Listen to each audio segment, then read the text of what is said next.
ರಸಗೊಬ್ಬರ ವಿಚಾರ ಬಗ್ಗೆ ಎಲ್ಲ ರೈತರು ಅಸಮಾಧಾನ ಆಗಿದ್ದಾರೆ. ಪಾಪ ಎಲ್ಲ ಈಗ ಕೇಂದ್ರ ಸರ್ಕಾರದ ಮೇಲೆ ಪ್ರತಿಯೊಂದು ವಿಷಯಕ್ಕೂ ಕೇಂದ್ರ ಸರ್ಕಾರದ ಮೇಲೆ ಇದು ಗೋಬೆ ತೋರಿಸ್ತಾ ಇದ್ದಾರೆ. ಈಗಾಗಲೇ ಅವ್ರು ಹೇಳ್ತಾ ಇದ್ದಾರೆ 6 ಕೋಟಿ 80 ಲಕ್ಷ ಈಗಾಗಲೇ ಪೂರೈಕೆ ಆಗಿದೆ ಅಂತ. ಬಹುಶಃ ಇವರು ಅದನ್ನು ಹಂಚಿಕೆ ಮಾಡೋದ್ರಲ್ಲಿ ವಿಫಲರಾಗಿದ್ದಾರೆ ರಾಜ್ಯ ಸರ್ಕಾರ. ಇವರು ಯಾವಾಗಲೂ ರಾಜ್ಯ ಸರ್ಕಾರ ಯಾವಾಗ ಬರುತ್ತೆ ಕಾಂಗ್ರೆಸ್ ಸರ್ಕಾರ ಬಹುಶಃ ರೈತರ ಹಿತಾಸಕ್ತಿ ಕಾಪಾಡೋದ್ರಲ್ಲಿ ವಿಫಲರಾಗಿದ್ದಾರೆ. ಈ ಬಾರಿ ಕಾಳಸಂತಿನಲ್ಲಿ ಮಾರಾಟ ಆಗಿದೆ ಅಂತ ಒಂದು ವಿಚಾರ, ಮತ್ತು ಡಬಲ್ ರೇಟಲ್ಲಿ ಕೊಟ್ಟು ಮಾರಾಟ ಮಾಡಬೇಕು, ಮತ್ತು ದಲ್ಲಾಳಿಗಳು ತಗೊಂಡು ಅದ್ರ ಮುಖಾಂತರ ಕಾಂಗ್ರೆಸ್ ಸರ್ಕಾರದ ಸಚಿವರುಗಳು ಇವತ್ತು ಅದರ ದುಡ್ಡು ಮಾಡ್ತಾ ಇದ್ದಾರೆ ಅಂತ ಒಂದು ವಿಚಾರ.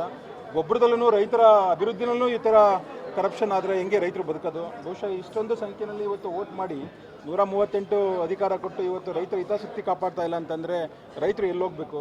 ಇವತ್ತು ಹೆಚ್ಚಿನ ರೀತಿಯಲ್ಲಿ ಮಳೆ ಆಗಿದೆ. ಈ ಬಾರಿ ಮಾನ್ಸೂನಲ್ಲಿ ಒಳ್ಳೆಯ ಮಳೆ ಆಗಿದೆ, ಮುಂಗಾರು ಬೇಗ ಪ್ರವೇಶ ಮಾಡ್ತು.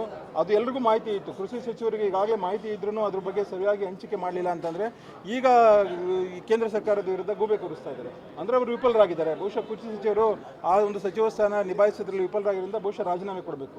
ರೈತರು ಹಿತಾಸಕ್ತಿ ಕಾಪಾಡಲ್ಲ ಅಂತಂದರೆ ಕೃಷಿ ಸಚಿವರು ಏನಕ್ಕೆ ಇರಬೇಕು ಅಲ್ಲಿನದೇ? ಯಾಕೆಂದರೆ ರೈತರು ನಮ್ಮ ದೇಶದ ಆಸ್ತಿ, ರೈತರು ನಮ್ಮ ರಾಜ್ಯದ ಒಂದು ಆಸ್ತಿ. ಇವತ್ತು ರೈತರು ಇದ್ದರೆ ನಾವೆಲ್ಲರೂ ಊಟ ಮಾಡೋದು. ಫುಡ್ ಸೆಕ್ಯೂರಿಟಿ ಏನಾಗ್ತಿದೆ ಅವೆಲ್ಲ ಉತ್ತಮವಾಗಿ ಎಲ್ಲ ಜನರುಗಳಿಗೂ ಒಂದು ಆಹಾರ ತಲುಪಿಸಬೇಕು ಅಂತಂದರೆ ರೈತರು ಒಳ್ಳೆಯ ಮುಂಗಾರು ಆದಾಗ ಬೆಳೆ ಬೆಳಿಬೇಕು, ಅದಕ್ಕೆ ಪೂರಕವಾದ ರಸಗೊಬ್ಬರಗಳು ಬರಬೇಕು.